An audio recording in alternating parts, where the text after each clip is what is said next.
हुकूमत ने नौजवानों को एआई यानी आर्टिफिशियल इंटेलिजेंस के 8 शोबों में मुफ्त ट्रेनिंग फराहम करने का ऐलान किया है और इसके लिए Commonwealth forum and Intel corporation से मुआहदा भी हो चुका है। हुकूमत का यह दावा है कि उससे पाकिस्तानी नौजवानों को मुलाजमतें मिलेंगी, क्योंकि एक बड़ा मसला पाकिस्तान में अनएम्प्लॉयमेंट है।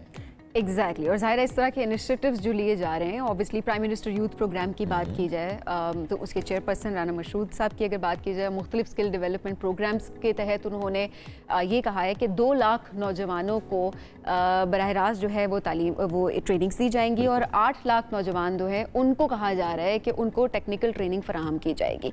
सो ये ऐलान उनकी तरफ से किया गया। ज़ाहिर है इसके ऊपर बात करना भी इंपॉर्टेंट है। एट द सेम टाइम आगाही, अवेयरनेस के परस्पेक्टिव, जो नौजवान की बात करें, जो हमें सिखाएगा कौन, नया दौर है, नए दौर के लिहाज से हमें चलना है, मौके हमारे पास नहीं है। सो ये जो सेगमेंट है ये आप सबके लिए कि किस तरह से आप रजिस्टर हो सकते हैं, किस तरह आप इससे मुस्तफीद हो सकते हैं और उसके बाद किस तरह से आप रोजगार के मौके अपने लिए जो है वो तलाश कर सकते हैं। बिल्कुल। Chairman prime minister youth programme Rana Mashhood साहब साथ मौजूद। राना साहब बहुत शुक्रिया, कैसे हैं आप? अल्लाह का शुक्र, थैंक यू सर। कॉमनवेल्थ की तरफ से आप चैंपियन का एजाज़ मिला और ये फर्स्ट टाइम है कि इस तरह का एजाज़ दिया गया कॉमनवेल्थ की तरफ से। Congratulations on that as well. क्या ऐसा किया आपने जिसकी वजह से एजाज़ मिला है? अभी तो करना शुरू किया आपने। देखें, एक हिस्ट्री है, अल्लाह का शुक्र है कि हमने आके ये नहीं कहा कि मुश्किलात बड़ी हैं, चैलेंजेस बड़े हैं, हमने आते ही काम शुरू कर दिया। और एक हिस्ट्री भी है, क्योंकि मैं पंजाब में जब शहबाज शरीफ साहब चीफ मिनिस्टर थे तो मैं उनका यूथ मिनिस्टर था। सही। एजुकेशन और स्पोर्ट्स को भी देखता था। तो हमने जो यूथ फेस्टिवल्स कराए, जिस पे अरशद नदीम साहब खुद कहते हैं कि वो यूथ फेस्टिवल से निकल कर आए 2012 में। तो एक आप ना एक विज़न लेके चलते हैं और फिर उस विज़न की जो तकमील है वो ओवर द ईयर्स होती है। ये नहीं होता कि ओवरनाइट किसी चीज़ का आपको जो है नज़र आना शुरू हो जाए रिजल्ट। तो विजन आपका अपना है, शहबाज शरीफ साहब का? देखें, विजन शहबाज साहब का है, क्योंकि उन्होंने प्लेटफॉर्म दिया, उन्होंने एक विजन दिया, उसकी एकम्प्लिशमेंट के लिए, उसको पूरा करने के लिए ऑफ कोर्स जो स्पेड वर्क था, जो ऑन फील्ड वर्क था, वो खाली मैं नहीं, मतलब हमारे जैसे उस वक्त बेतहाशा लोग थे जो शहबाज साहब के विजन को लेके चल रहे थे। इंसिडेंटली पंजाब पहला सूबा था जिसने पाकिस्तान की पहली यूथ पॉलिसी इन 2011 दी थी। तो एक जो मैं विजन की बात करता हूँ ना, ये काम वहाँ से शुरू हुआ। यूथ इनिशिएटिव्स क्या लेने चाहिए, यूथ को इंगेज करने का, यूथ को प्लेटफॉर्म देने का क्या तरीक़ाकार होना चाहिए, वहाँ से स्टार्ट हुआ। In the field of education Punjab पहला सूबा था जिसने skill development fund, skill development company बनाई। आज अगर हम देखते हैं पाकिस्तान के आगे जाने का जो सबसे आसान रास्ता है, हमारा यूथ बल्ज हम कहते हैं 70% से ज़्यादा है। अब दुनिया के महज़ब माशरों में हर कोई हायर एजुकेशन पे नहीं जाता। मतलब अमेरिका, जर्मनी जैसे ममालिक के अंदर भी मैं आपको मिसाल दे रहा हूँ कि 60% से ज़्यादा बच्चे बच्चियाँ हायर एजुकेशन में नहीं जाते, बाकी स्किल, हॉस्पिटैलिटी और इस तरह की चीज़ों में आते हैं। तो अब हमारा जो सबसे बड़ा जो फोकस है वो स्किल डेवलपमेंट कंपनीज, जो एक्सपीरियंस हमने पंजाब में किया था उसकी बुनियाद पर हमने नेफ्टेक के साथ मिलके इस साल हम लाखों बच्चों को ट्रेनिंग्स दे रहे हैं। इस वक्त जो दुनिया से डिमांड पाकिस्तान को आ रही है स्किल वर्कर की, वो कोई 15 लाख के करीब है। अच्छा। तो अगर हम ये चैलेंज जो है उसको टारगेट अचीव करने में कामयाब हो जाते हैं तो आप खुद सोचें कि कितनी बड़ी एक हमारी सक्सेस है। हम अपनी ह्यूमन रिसोर्स को एक्सपोर्ट आराम से कर पाएंगे। बिल्कुल। और देखें इस वक्त गवर्नमेंट का फोकस क्या है, रिवाइवल ऑफ इकोनॉमी। उसके ऊपर काम हो रहा है। अल्लाह के फजल से 4 साल की कम तरीन सतह पे इन्फ्लेशन खड़ी है, स्टॉक मार्केट पाकिस्तान की बुलंद तरीन सतह पे खड़ी है। उसके साथ हम ये स्किल वर्कर्स, स्किल लेबर, ये अपने बच्चे बच्चियों को तालीम दिलवा के इज्जत की रोटी जो है पाकिस्तान में भी, पाकिस्तान से बाहर भी, उसके साथ IT 2.5 बिलियन डॉलर की इंडस्ट्री है पाकिस्तान की इस वक्त। हम उसको 25 बिलियन डॉलर की इंडस्ट्री बनाना चाहते हैं और उसके लिए आप जैसे यंग बच्चे और बच्चियों को हम मौका दे रहे हैं कि हम उनकी ट्रेनिंग्स करा रहे हैं, हम उनके जो स्टार्टअप्स हैं उनको सपोर्ट कर रहे हैं, हम फ्रीलांसर्स को सपोर्ट कर रहे हैं। एक पूरी एक जो है एक विजन के साथ हम एक लेकर आ रहे हैं। ट्रेनिंग्स की जो बात कर रहे हैं हम, AI की फील्ड में जो 8 शोबों में आप कह रहे हैं कि आप लोग ट्रेनिंग्स देंगे लोग, जरा इसको इलैबोरेट कीजिएगा, किस तरह हमारे यंगस्टर्स इसके लिए रजिस्टर कर सकते हैं? देखें, अब हो क्या गया कि आप IT की स्ट्रीम में जब काम कर रहे हैं ना, तो अब हर रोज़ के हिसाब से इनोवेशंस आ रही हैं, नई नई जो है इंटरवेंशंस आ रही हैं। तो उनसे ज़्यादा बड़ा होने के लिए अब AI का दौर है। AI के अंदर आपको ये मैं बताऊं कि हमने पहले माइक्रोसॉफ्ट के साथ एक एग्रीमेंट किया जिसमें हम फ्री AI ट्रेनिंग्स जो हैं अपनी यूनिवर्सिटीज़ के अंदर, ऑनलाइन कोर्सेज जो हैं कि बच्चे बच्चियां ऑनलाइन जाके भी, जो अगर किसी इंस्टीट्यूट में नहीं जा सकते तो ऑनलाइन ट्रेनिंग्स लें।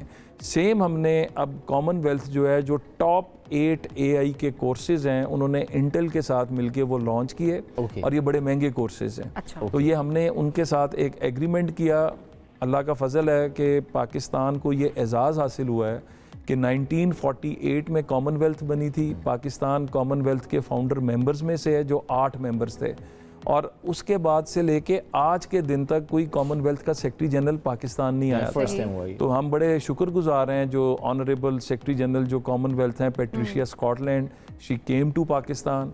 उन्होंने पाकिस्तान आके हमें, जो पाकिस्तान पहली दफ़ा Commonwealth youth ministers task force का चेयरपर्सन बना है, ये पाकिस्तान को एक बहुत बड़ा एजाज़ हासिल हुआ है। आज मैं कॉमनवेल्थ के 56 ममालिक के जो यूथ मिनिस्टर्स की टास्क फोर्स है उसको हेड करता हूँ, और उसमें जो लिंकेजेस डेवलप हो रहे हैं, जो ट्रेड के हवाले से, जो एजुकेशन के हवाले से, जो स्टूडेंट एक्सचेंज के हवाले से, जो टेक्नोलॉजी के हवाले से, तो उसका फ़ायदा पाकिस्तान को होगा।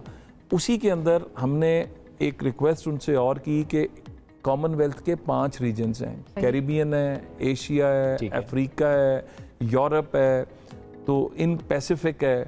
इन 5 रीजन्स के में से सिर्फ एशिया को छोड़ के बाकी सब के जो है ना यूथ के सेक्रेटेरिएट बने हुए थे। तो पाकिस्तान को इंडिया भी चाह रहा था, श्रीलंका भी चाह रहा था, बांग्लादेश भी चाह रहा था कि उनके मुल्क में सेक्रेटेरिएट उनके मुल्क में बने, बट पाकिस्तान को ये एजाज़ हासिल हुआ है कि कॉमनवेल्थ एशिया यूथ अलायंस काया का सेक्रेटेरिएट पाकिस्तान को मिला है। माशाल्लाह। तो मैं तो उस दिन, जिस दिन उन्होंने दिया था, तो मैंने कहा ये काया is stand for Commonwealth Asia youth alliance, but अगर उर्दू में करें तो हम काया पलट देंगे अपने नौजवानों की इस सेक्रेटेरिएट। नौजवान कहते हैं कि ठीक है हम AI की तरफ बढ़ भी जाएं, हम सीख भी लें, लेकिन स्मार्टफोन भी चूँकि आप लोगों ने देने की बात की है, इंटरनेट सर्विसेज स्लो हो तो नौजवान क्या करें? देखें, ये एक इशू है पाकिस्तान का। अब ये बड़ी एक तल्ख और संजीदा बात है। चंद साल पहले आपने देखा कि एक तहरीक चली जिसके अंदर कहा गया कि जी तहरीर स्क्वायर में नौजवान निकल कर आ गए, फलाने स्क्वायर में नौजवान निकल कर आ गए, और नौजवानों ने अपने मुल्क की जो है तारीख बदलने का फ़ैसला कर लिया। शाम, इराक, लिबिया, मिस्र, जहाँ पर ये तहरीकें चलीं, आज उन ममालिक का क्या हाल है? आज उन ममालिक के नौजवानों का क्या हाल है? और वो तहरीकें किस चीज़ के लिए चली थी? बात है पाकिस्तान के अंदर जो एक बैरूनी हमला हुआ, उसको रोकने के लिए एक चीज़ ज़हन में रखिएगा, और आपके ज़रिए मैं कौम के नौजवानों को बताना चाहता हूँ, पाकिस्तान आज एक अल्लाह के फजल से एटमी कुव्वत है। हम पे जिस तरह कन्वेंशनल वॉर्स होती थी, अब हम पर उस तरह जंग मुसल्लत नहीं की जा सकती।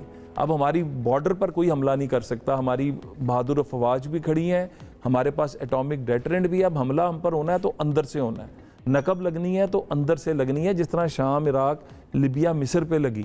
हमने पाकिस्तान को वो नहीं बनने देना, हमने पाकिस्तान को श्रीलंका नहीं बनने देना।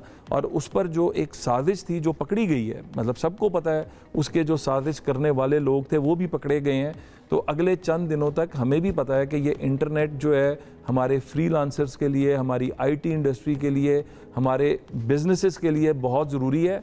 इंशाल्लाह अगस्त के एंड तक जो है हम इस जो इंटरनेट की जो इस वक्त थोड़ा सा नज़र आ रहा है वो ख़त्म हो जाएगी। 30 अगस्त का कहा गया है कि यहाँ तक थोड़ी हम लोग बड़ी जिम्मेदारी से बात करते हैं, हम डेट कोई नहीं दे सकते, अनकरीब ख़त्म होगा। लेकिन सर वैसे जब शुरू करने लगे थे तब डेट दे देते कि हम ट्रायल्स पे जाने लगे और उसके बाद इंटरनेट के ये मसाइल होंगे ताकि हमारे फ्रीलांसर्स, हमारे बिजनेस को नुकसान होता है। प्लान कर लेते लोग। हम उन सब के साथ राब्ते में बिल्कुल, पूरी मार्केट को इस वक्त एक बड़ी प्रॉब्लम है, लेकिन इंशाल्लाह बहुत होपफुली बहुत जल्द। डेट नहीं देंगे फिर भी? नहीं, डेट जल्द से जल्द, मेरा आपसे ये वादा है, अगस्त में आप कह रहे हैं मामला हल हो जाएगा, एंड तक हल हो जाएगा इंशाल्लाह। ठीक है जी, इंशाल्लाह। नेशनल वॉलंटियर कोर प्रोग्राम क्या है जी? अच्छा, मैं थोड़ा सा ना आपको ये बताऊं कि इस वक्त पाकिस्तान जो फेस कर रहा है क्लाइमेट चेंज की वजह से, जो हम देखते हैं कि सैलाब आ रहे हैं, बारिशें बेतहाशा 40-40 साल के रिकॉर्ड टूट रहे हैं बारिशों के, बंद जो मतलब हमें बने हुए थे वो ख़त्म हो रहे हैं और नई जगहों पे जो हैं वो डैम्स बन रहे हैं, बंद बन रहे हैं जो कुदरती तौर पे बन रहे हैं। तो इन तमाम चीज़ों में और फिर जो ज़लज़ले भी आते हैं, इसमें क्लाइमेट चेंज का एक बहुत बड़ा एलिमेंट है। अब पाकिस्तान का इस पूरे के अंदर जो कंट्रीब्यूशन है वो 0.1% से भी कम है, लेकिन फेस जो हम कर रहे हैं वो दुनिया का 30 to 40% जो इसका स्पिल ओवर आ रहा है वो पाकिस्तान के ऊपर आ रहा है, जो हमारे लिए बड़ी तशवीश की बात है। हमारी फसलों का साइकिल चेंज होता जा रहा है, हमारा एग्रीकल्चर का जो है, तो इसके ऊपर हमारी मदद पहली तो बात है किसी ने बाहर से नहीं करनी, कौमें वही तरक्की करती हैं जो अपनी मदद आपके तहत चलती हैं। और दुनिया की तमाम कामयाब कौमों का मॉडल उठा के देख लें तो जिस कौम ने खुद अपनी तकदीर बदलने का फ़ैसला किया वही तरक्की कर पाई है। तो इसी के ऊपर हमने पहला काम ये किया कि हमने तमाम यूनिवर्सिटीज़ में, पाकिस्तान में 268 यूनिवर्सिटीज़ हैं, हमने अब तक आज के दिन तक 137 यूनिवर्सिटीज़ में प्राइम मिनिस्टर पाकिस्तान शहबाज शरीफ साहब की हदायत पे हमने ग्रीन यूथ मूवमेंट के नाम से क्लब्स बनाने शुरू किए। ये क्लब्स क्या करते हैं कि ये क्लाइमेट चेंज के हवाले से अवेयरनेस देते हैं, ये अपने अपने इलाकों में, अपनी अपनी यूनिवर्सिटीज़ कैंपसेस में सफाई के हवाले से, एजुकेशन के हवाले से, एम्प्लॉयमेंट के हवाले से अवेयरनेस कैंपेन्स चलाते हैं। अब हम उसका दायरा कार बढ़ाकर, एक तो हम इस साल के एंड तक तमाम 268 यूनिवर्सिटीज़ में ये ग्रीन यूथ मूवमेंट के क्लब्स बन जाएंगे, फिर इनको हम ग्रेजुअली कॉलेजेस तक लाएंगे, फिर स्कूलों तक लाएंगे। साथ हम क्या कर रहे हैं कि ओवरऑल पब्लिक के लिए, क्योंकि जहाँ पर कोई इस तरह की क्लैमिटी आए तो फेस तो सबसे पहले उस इलाके के लोगों ने करना है। तो हमने ये किया है कि हमने इस साल 1 लाख से 2 लाख लोगों को हम फर्स्ट एड की ट्रेनिंग्स, डिज़ास्टर जो है उसको किस तरह फेस करना है, उसकी मैनेजमेंट, जी बिल्कुल, तो किस तरह उसके लिए तैयार होना है, साइकोलॉजिकली किस तरह, क्योंकि आपको पता है कि फिर बहुत ज़्यादा मसाइल यहाँ पर इस तरह के भी आते हैं। तो इन तमाम के लिए हम मिनिमम 1 से 2 लाख ट्रेनिंग्स देंगे। ठीक है। इस साल हमारा टारगेट है कि 5 से 10 लाख इस कोर के अंदर वॉलंटियर्स लेकर आएंगे। सर रजिस्टर कैसे कर सकते हैं वॉलंटियर अगर कोई करना चाहते हैं? ऑलरेडी अब आपको एक बड़ी खूबसूरत सी चीज़ हुई है कि हमने नेशनल वॉलंटियर कोर के लोगों का, हमने कहा कि लोगों के लिए हमने इनवाइट किया कि आप लोगोस बनाकर भेजें। पूरे पाकिस्तान से हमें 800 से 900 के दरमियान लोगोस आए।